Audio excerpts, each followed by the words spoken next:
Hi, I'm Darlene Marshall, host of the Better Than Fine podcast. On this week's episode of the show, we have storyteller, film producer, and well-being expert Capella Fahoome.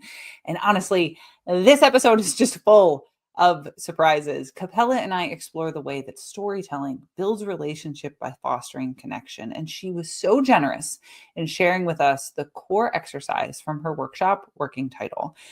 And she took me for a ride. She gets me to open up about my own origin story in a way that is meant to help you explore your own stories and build your own well-being.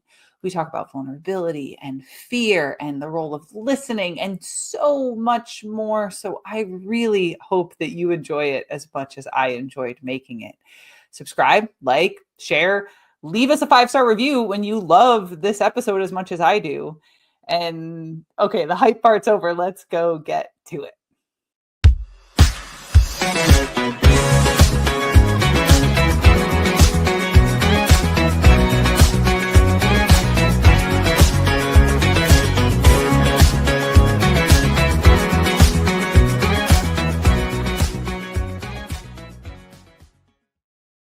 Well, hello there, listeners, and welcome to this week's episode of the Better Than Fine podcast. I'm your host, wellness coach, and well-being educator, Darlene Marshall.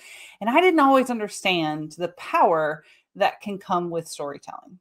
Through probably the first 2/3 of my career in fitness and in wellness, I really thought that the thing that set me apart from other practitioners was I could explain to you all the way down to the cellular level, all the way down to your biochemistry, what was happening in the science. And so when I went in to study positive psychology, I just want to understand the science because I thought if I could translate nerd to common well enough, that people would get it and then they'd just change and it'd be like a magic wand of understanding.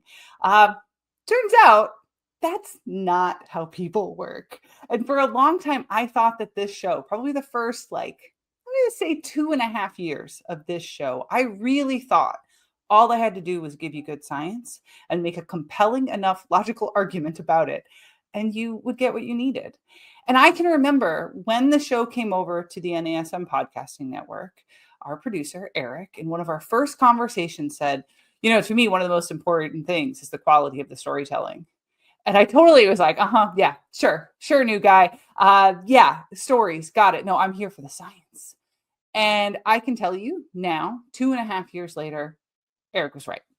Somewhere along the line, I came to really understand that it was my vulnerability with my clients. It was my willingness to share my experiences, the struggles I had been through, the struggles of my other clients, and the things that they had overcome, how they did it, that helped my clients to see themselves differently. And if I'm being fully honest, it was when I read the research on self-efficacy, specifically the way that hearing other people that we identify with, that we think that we are like them, how when they struggle and they overcome their challenges, it changes our perception of ourselves. So I needed to find my own science storytelling to get over my own biases about storytelling. But when we look under the hood a little deeper, we see the power of stories impacting our well-being. We see the stories we tell ourselves, consciously, subconsciously, the ones that we want to project out into the world, the stories that we want to be perceived as, and the stories that we keep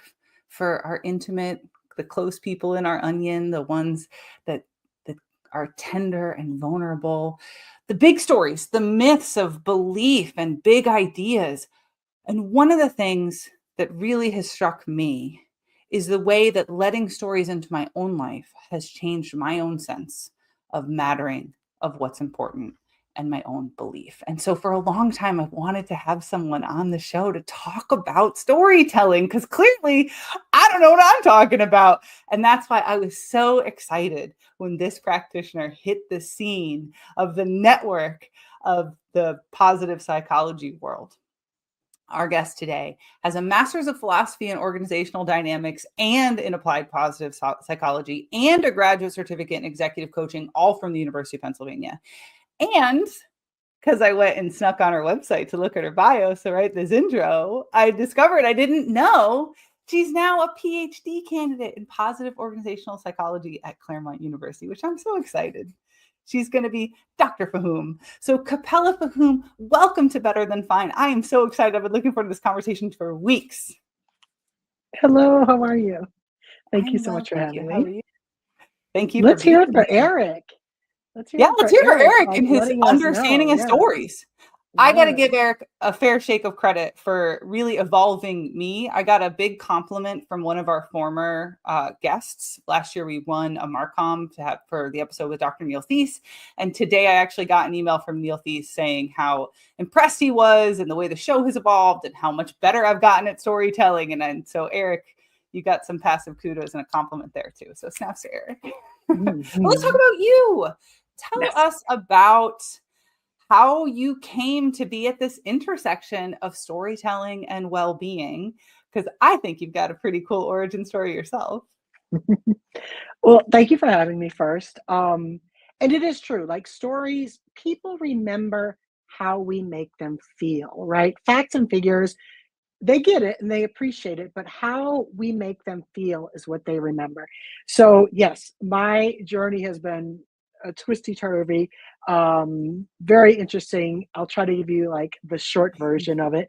But I was a um, student of psychology at the University of Michigan. I knew I wanted to do something with psychology and wellness in the workplace. This was 100 years ago. And I found a really good program in Baltimore that was industrial organizational psychology. So I was going into IO Psych. This is 100 years ago, literally. And when I was doing that, I was bartending because with an undergrad in psych and a graduate degree, in the works in psych, bartending is about the most money you're going to make. So when I was bartending, I would let everybody know. I called it the 5 foot rule. Anyone within 5 feet, I let them know I was looking for. So I say, I'm looking for a job. My degree's in psychology, so I don't have any tangible skills, but I learn quickly. I listen well, and people like me. So I ended up talking to this guy. I'll never forget, Darlene. His name was Bruce. He worked at an ad agency right next to the restaurant I worked at. And he said, I know someone who's hiring. Bring me a resume and I'll pass it along. And so, fast forward many, many, many months, I got a job in film. And I was in sales at this giant film production company, one of the biggest in the DMV area. And I just fell in love with film. I fell in love with the passion and the collaboration that went on, and the ideas and big groups or little groups coming together to make things happen, one vision. And I just fell in love with it. And I left my master's program. Now, my best friend always makes me say I deferred my studies. So we'll just say I deferred my studies. Deferred your But I left study. my master's program and I jumped into film. And ironically, the first feature film I ever made in my whole life was called The Euphoria Project. And it was funded by NIH. And we were commissioned to do a film for young adults that would help them stay off of drugs. So the way that the director, because I'm a producer, so that I'm sort of like that. I make things happen. The director is usually like the writer, the visionary. So what the director did was, instead of doing an anti-drug film, he did a pro-flow film. Now back then, I didn't know that this was flow. We didn't know. This flow thing that we talk about over here. Yes, this is back before Chicks in the High and Flow and everything. But he knew that when we do something we love, when we meet that perfect pairing of ability and challenge, that we can get lost in time and we can do what we love and we're just in it to win it. That's flow. And certain things happen in our brain, endorphins and adrenaline and all these great things that we can release naturally, without the drugs. So anyways, that was my very first film. I've produced over 16 feature films now, but that was my first, which was like this interesting mix of, behavior and film. Fast forward a billion years, and I found positive psychology. And I remember saying, like, where did this come from? When I was in school, we didn't have positive psychology. And someone said, well, if you're serious about it, the hub is University of Michigan or University of Pennsylvania, And Seligman another School. hub is the University of Michigan. We can give a shout out to our cousins there. It is for positive organizations, University of Michigan, which is my alma mater for my undergrad. And So I went there, and that's another story in the stories we tell ourselves, but I didn't get accepted the first year I applied. And so I didn't get accepted. I sort of scraped myself off the floor. I emailed Dr. Pawelski and I said, well, I didn't get accepted this year, but I'll work very hard to be a better candidate for next year and I'll reapply. And he wrote me right back and he said, this is the best non acceptance reply I have ever got. I look forward to seeing you. So, okay, I'm gonna tell you this one little fact, one little like Tell it. fact. We're here to tell stories. So tell Yes. them, Capella. I knew I wanted to do school. I was like already in school mode. Like Gemini was in like full retrograde or whatever, but I knew I wanted to do school. And so I found another program, and that's when I found the organizational dynamics program, applied to that, and I got in. So I was able to do a full year of OD. Then I got into MAP, did my MAP year, came back and finished my OD. And then that's how I ended up with the dual masters. And honestly, had I been accepted to MAP that first year, it would not have changed my whole life the way it did with the 2 degrees. So that rejection, as always, was life's redirection for sure. Yeah, things happen for a reason. I'm a big believer of that. I have the sense that you are too. And I so appreciate because you've shared with me before that 1 year, like gap, right? Where you didn't get in the first time. Another compliment to the show that's recently happened is we recently had our first person go through MAP who heard about MAP from Better Than Fine, which is like, that's a big feather, I feel like in our cap. Um, but I know that there are people listening to the show who dream of applying to MAP. And I know a few people who listen to the show who have applied and not gotten in. So to have you say, hey, I didn't get in the first time, but if this is really what you feel called to do, keep working for it. Don't not continue on the journey of studying well-being just because you didn't get it on the first pass, because there might be a reason you didn't get it on the first pass. Oh, 1,000%. I don't think I've ever done anything on the first pass. But I mean, I always joke and say I eat rejection for breakfast. And it's honestly true. That's probably comes from my filmmaking days because Yeah. you get rejected like honestly like 3 times. You have 3 rejections before you even have your first cup of coffee. Yeah, no, rejection, that's a Yeah. minor bump in the road. Minor. And I know as a personal trainer, as a wellness coach, as a life coach, when I interviewed for my first personal training job, the personal training manager asked me how I cope with rejection, because it's often, you get a lot of no's for consultations when you're first starting out as a trainer. And I laughed at it and I said, I used to be an actor. That's all rejection. Auditioning is rejection. That's your job, is getting told no, hoping and believing in the yes, and continuing to hone your craft. So he's like, yeah, you'll be fine. Let's shift gears here and talk a bit about this intersection that you have found between storytelling and well-being, because clearly there was an intuition for you going back to this Euphoria project, which I now think we need a screening of, by the by. But you've now gone on to study it more deeply. What is that relationship? Because I think many of us feel it, but as the data and statistics nerd who won't believe things until you show me a study, tell me what that connection is. Mhm. Well, first, let me say that human connection is always the goal. Storytelling is just my particular path, right? So connection, there's a lot of well-being models in the world, right? Mm. And I can say pretty confidently that like 99.99% of them have relationships Mm-hmm. as one of the pillars. And if they So don't, connect, you're ignoring a big body of evidence.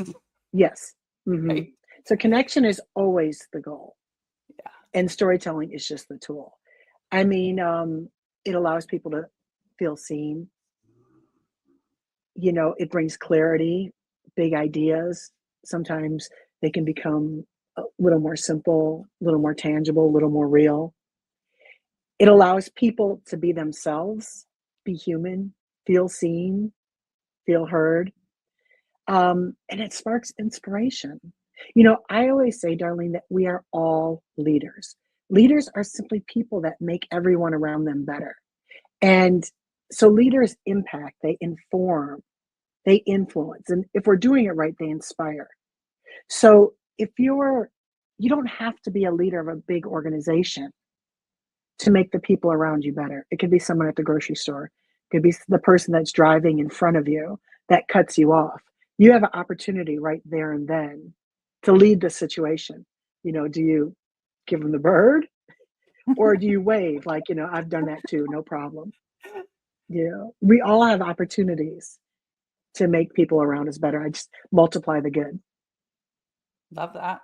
Love that. And then so storytelling comes in that it deepens the connection. It makes us feel more reflected in one another. Great. Bridge us to how storytelling helps us find that connection.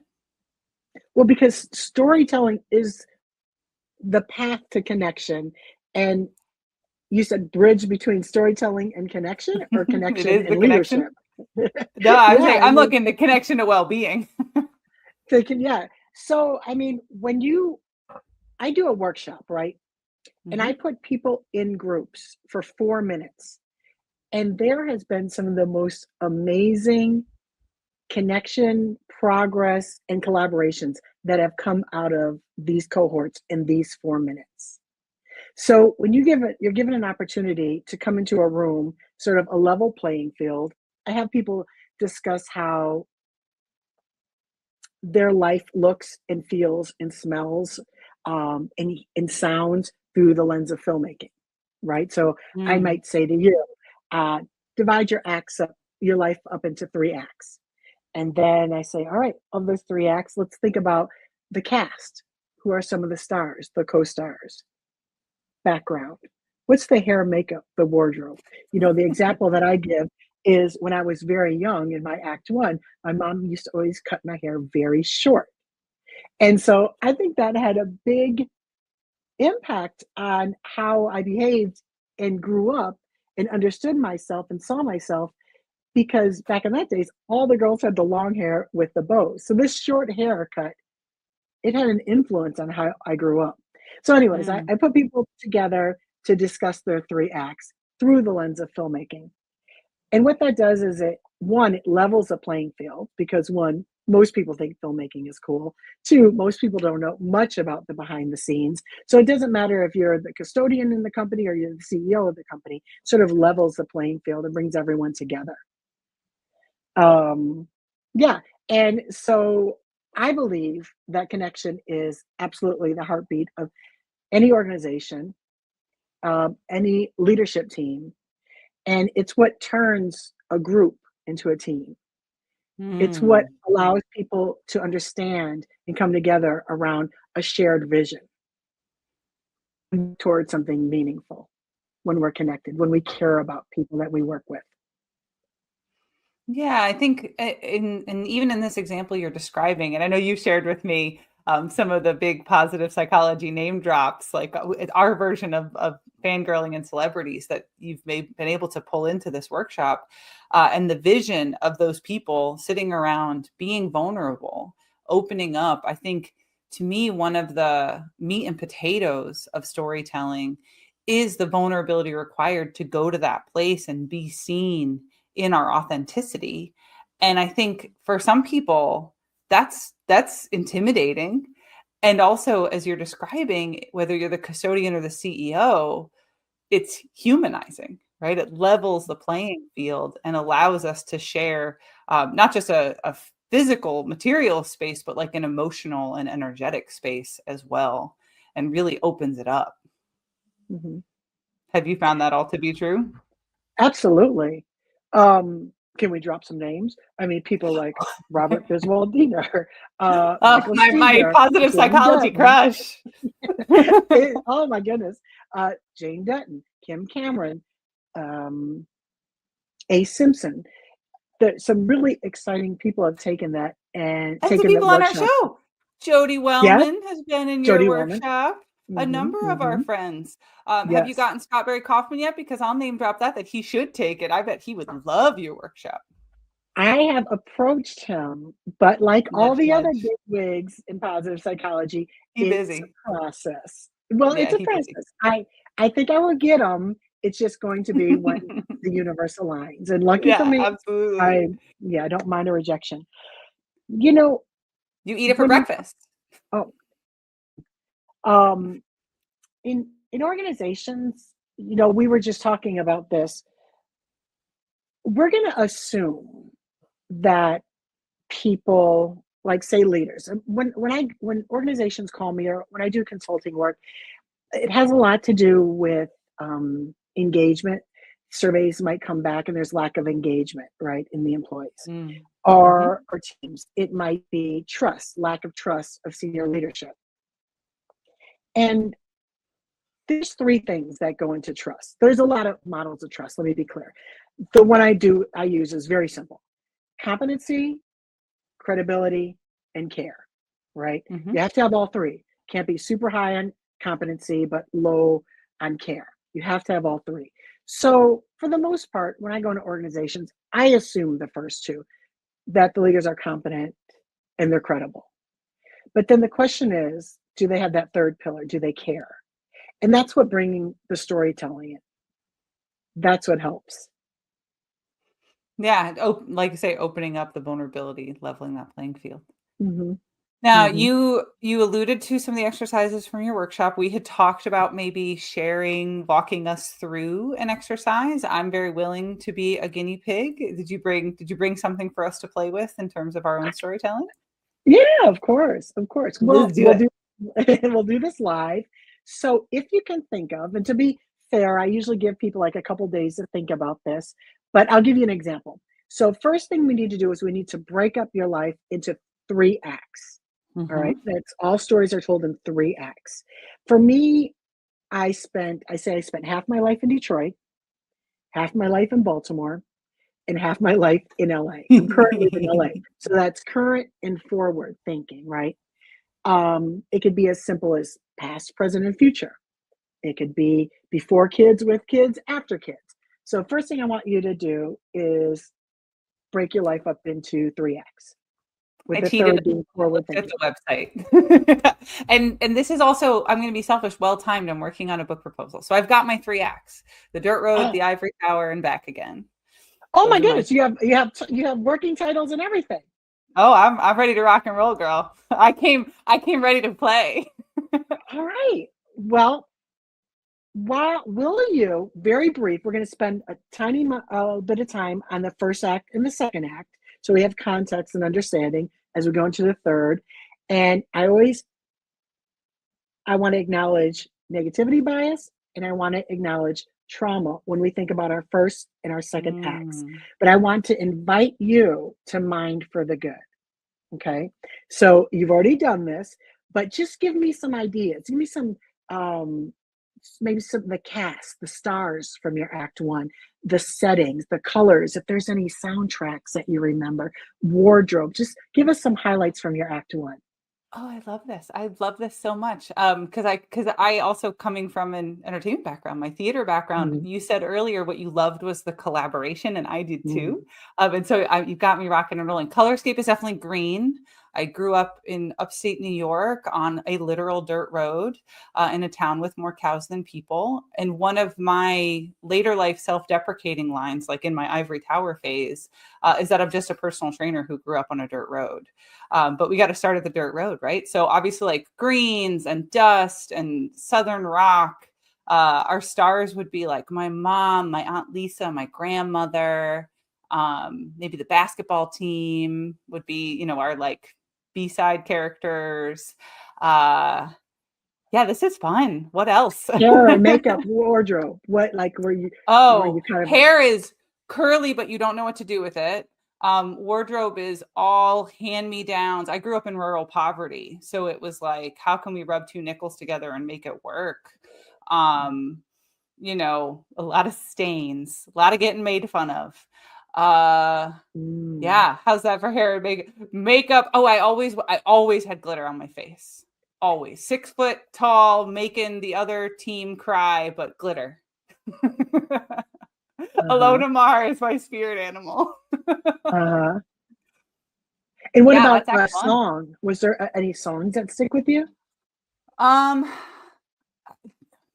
I'd have to think more deeply about that because music is one of those like deep soul things for me. I could Mm, probably give you like a vibe of Southern rock, classic rock, but I'm not sure that I could pick a single song like right this second.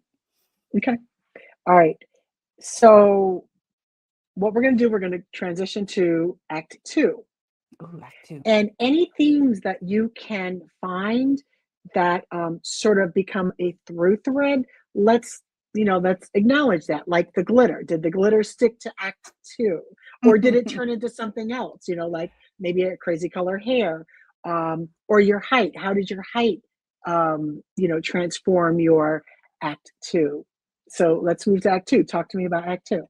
Yeah, Act Two is the 20 years away from the dirt road. So I was the first in my family to finish a 4-year degree. So I went off to college. I got married when I was 21 to someone who was on track to get their master's degree from an Ivy League school, went with him, then eventually ended up at Penn. So it was this whole, like Eliza Doolittle kind of cosplaying affluence, trying to step up out of that country bumpkin thing and pretend to fit in. And the internal dialogue was very much like I'm the wrong ingredients. So I'm too tall, I'm too loud, my hair's too big or too curly. I'm kind of too much of everything all the time. So what started as, I'm wearing glitter, playing sports, being very loud and rowdy, eventually like lost the glitter, just lost a lot of myself in the attempt to fit the molds of what it meant to be successful in these very, like affluent, approving ways, if that all makes sense. So much more muted. Eventually, I started working at Equinox, where I would wear all black all day. And when I would do things that were not in the all black costume template, would get like in trouble. So I was often, oh no, you can't wear your knee-high hot pink socks. They're not on the uniform, like that type of thing. Uh, so yeah, that was kind of the wardrobe shift. And there's a number of little hints toward that. I'd say the other star would be my co-star in Act Two would be my first husband, John, and the journey we took together of figuring out who we were when we got together when we were 19 and we split when we were 34, and kind of the big long road in there. That's Act Mhm. Two. Mhm. And tell us the title of Act Two again. Ivory Tower. Ivy Tower. Mhm. Yeah, from the dirt road to the Ivory Tower. Mhm. Now, if we had time, we would sort of start to dig into those stories that you were telling yourself, like, from that little girl with the glitter and the big hair, and the clothes, then, moving to the Act Two where, oh, this girl isn't, the stories that we tell ourselves about how that girl fits into the Act Two. Mhm. Or feels So that she tell doesn't fit. exactly, right. Yeah. So tell us about not only Act Three, but the transition from Act Two to Act Three.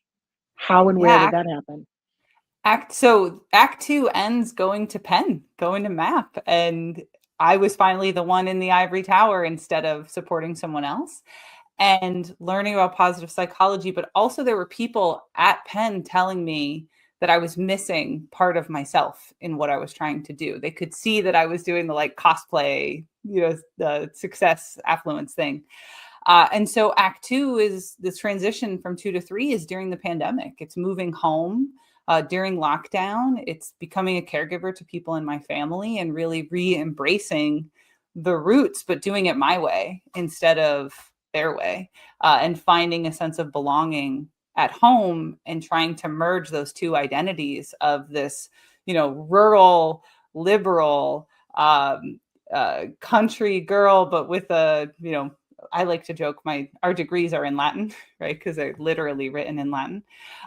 How do those things weave together into something cohesive and authentic when I think most people assume that they're really disparate, and they're not, because there's so many things that come from my culture of origin that are actually well-being, that are about connection and community and shared story and food and art and like music. So many of the things that we studied, you know, crucial connections and meaningful conversation, active constructive responding. Those are all things that I learned intuitively from my mom, my grandma, my aunt, because they just knew it in the fabric, in the soil here.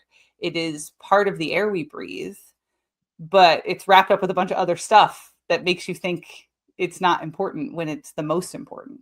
And that was really what Act 3 has been about, is how did I come home and discover that it was all here all along? I just couldn't see it through the feeling that I didn't belong. There you go. That's my whole book proposal. Anybody who wants a book deal, I'm ready for you. So Act 3, what is the name of your Act 3? Back And again. tell us about your Act 3 and be specific, because now we're forward thinking. Oh. Specific. Well, you know what, Capella, you got me rethinking. I think Act 3 is called Better Than Fine. Mm. I think it's this. I think it's Princess and Wonder Woman and all of the stuff in the show. Man, this is not where I thought our episode was going to go, but here we are. Don't you just love the way the universe shoves us in a direction? Well, I want to ask you one more question. So right now, hindsight is 2020, right? So, what right now, today, what do you think the audience is yelling at you? Now, remember, because when you're you, right? I'm me. We're like this. We're looking like this. We can't see behind the door.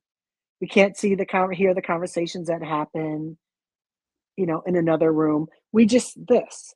But when you're watching a movie, the audience has that full perspective, that 360. They can see front, behind. They can cut into the other room and hear the conversations. They know if the guy that you love it's going to the airport loves you back, and they know whether you follow him to the airport, he loves you too. They know these things. We don't know these things because we're just looking like this. So I want you to take a second and think, what is the audience yelling at you? Darlene, I use this prompt on myself all the time, because all the time I feel like I just did a LinkedIn post on this. I feel like I live in this on this line between doing too much and not doing enough, right? So I'm constantly bringing it all down. What is the audience yelling at me right now? I have a few conflicting thoughts, but if I'm being honest, I'm embarrassed to say them out loud because they feel like, I don't know if it's like You don't too have to. vulnerable. Yeah, it almost feels too vulnerable for me to admit That's what I fine. think the audience is yelling. And now I'm like, everyone, DM me what you want to yell at me. Oh my gosh, that's a great idea. So ironically, my have you heard of When Is Now? Do you know about my product When Is No, Now? no, no, Okay, no, When Is no. Now, it's a chapter from my book that's going to be written in my third act. I've Ooh. been writing it for 10 years. I'm 100% sure that's one of the things the audience is yelling at me is finish your book, girl. Yeah, It's called that's The one of the Outsider's things. Guide, Outsider's Guide to Filmmaking and Life in General. And actually, I might change it to The Outsider's Guide to Storytelling and Life in General, but it really has to do with the things that we learn in positive psychology, very simple things. Sometimes they're things that we learned in kindergarten, but just as adults, we have to be reminded, right? Or we And have to have the data and the statistics so that we we'll have listen, right? Corey everything. Muscara likes Yes, to say positive psychology is grandma's wisdom with science. I love it. I haven't heard that, and I love that. So, When Is Now is a chapter in my book and also my podcast. And it is my Act 3. Just like you said, your Act 3 is now better than fine. That has always been my Act 3 title, When Is Now. And that came from I was having conversations with my brothers and friends and myself. And people would always say when, like when I meet my soulmate, when I finish school, when I get a job, when I get a promotion, when I pay off debt, when I find my house, when then such and such will happen. But wherever we go, there we are, right? So if I say, one of my um, things that I struggle with, which is great that I'm talking to you, is my physical activity. Like I want to Mm. be that girl that wakes up every day at now. To be honest, I do wake up at 6 a.m., but I just start working right away. I don't like, I want to be that girl that wakes up every day and goes to the gym, but I'm not. And I always think, okay, well, when I get my new place, I have the gym that'll be really close. When is Nah, always girl. now. Yeah. Yes. You Yeah. know, you know the no. Always. And I'll own, I am one of those wake up and start working people too. And so oftentimes my workouts happen later in the day or when, because you say you're always doing 8 million things. This is the other bit of share I'll do in terms of how I get around that myself as a chronic overworker is I titrate my workout through my day during my Pomodoro breaks. So Mm, I'll do a set or a circuit, go back, do the next thing, do a set of the circuit, go back to the next thing. If I have too many things to do, I won't carve the hour. I won't carve the 40 minutes. The exception so far has been if I have something I am training for that mhm. is the most important thing right now. So right now I'm training for my first marathon, but I'm not only running a marathon, I'm pushing a disabled rider in a wheelchair in the Marine Corps marathon. And that person Wow. is more important than my email. So my workout happens Wow. every day because that person's more That's important than my email. beautiful. So it's just finding a way to make it about something else or something, like something more that is that important. Mhm. Yeah. For a while, my strength training was because my grandmother is a wheelchair user and I had to be able to move her physically. And there's only 2 people in the family that can actually lift her if she goes down. I'm one of them. I can't lose Mhm. that. So how can you make it about something that is more important than your email? Mhm. And you just showed me um, how, you said you went into physical fitness and you were giving us all the science and all the facts and the reason why I should do it.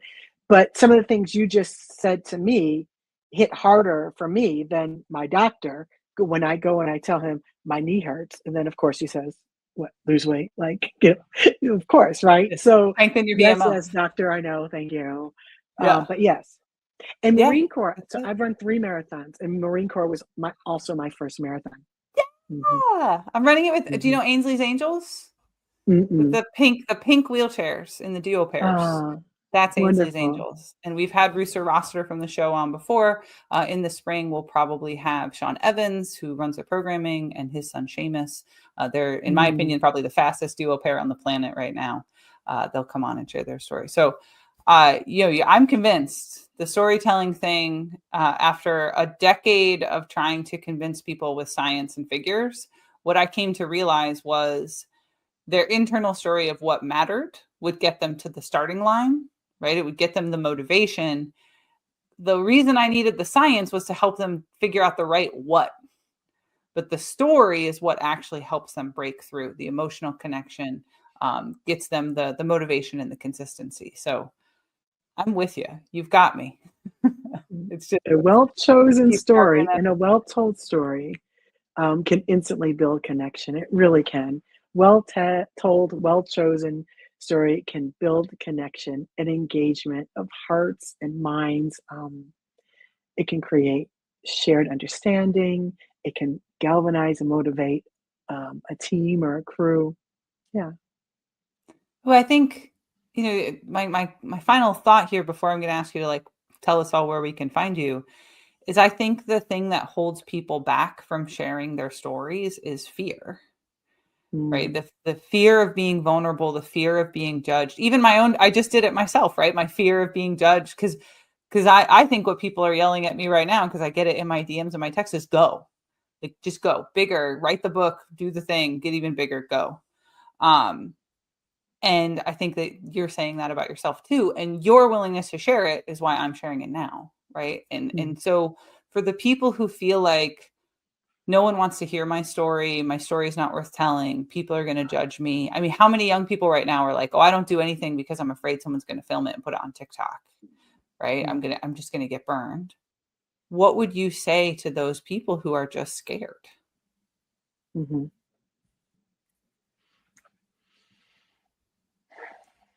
I would say first listen to open up space, and maybe you just become listeners. In the workshop, I give people an out if for whatever reason there's a act that they don't want to share. And I say, because someone plays a filmmaker and someone plays a studio exec. So I said, if you don't want to share this particular act, just play the studio exec. So I think if you're resistant to telling your story, now there's a billion pieces of your story. So you can always pick, one of the levels that doesn't hit you too deep. But I would say start with listening, because first that's a great gift you can give someone else to open up space to listen. But then you'll start to find commonality, and then you'll start to like that person. You'll start to trust that person, and the story may come out. And then you might just pick one story that you tell over and over again to different people, and that's sort of your story. But I would say start with listening, baby steps, and then tiny pieces that you feel safe sharing. That is, like you said, you have a few things that are for the public, but you have a few things that aren't. So yeah, but I'm a big proponent of listening. I love to Shout say out baby to steps, small steps. yeah, a shout out to Robert Biswell-Diener with his Oh radical yeah, listening book too. just Robert P. Swadiner. Oh, positive psychology. Indiana Jones, sign me up. He's married. I'm behaving, I promise. All right. Anyway, now that I need a cool beverage. And I've never admitted that out loud to anybody before. I can't Capella. believe it's So on you're tape. definitely making me feel safe about like, oh, Robert B. Swadiner. You got my number, man. He is very handsome and charismatic, and he's traveled all over the world, and he's brilliantly intelligent, and he's got like the perfect positive psychology pedigree. Nothing.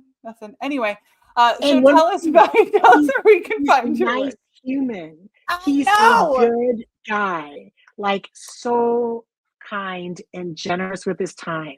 So yes, that's why I like him. Someone had suggested that he be my capstone advisor, and I said no because I know myself well enough to know I would never have gotten any work done. I would have just been tongue-tied the whole time. Anyway, tell us where we can find your work.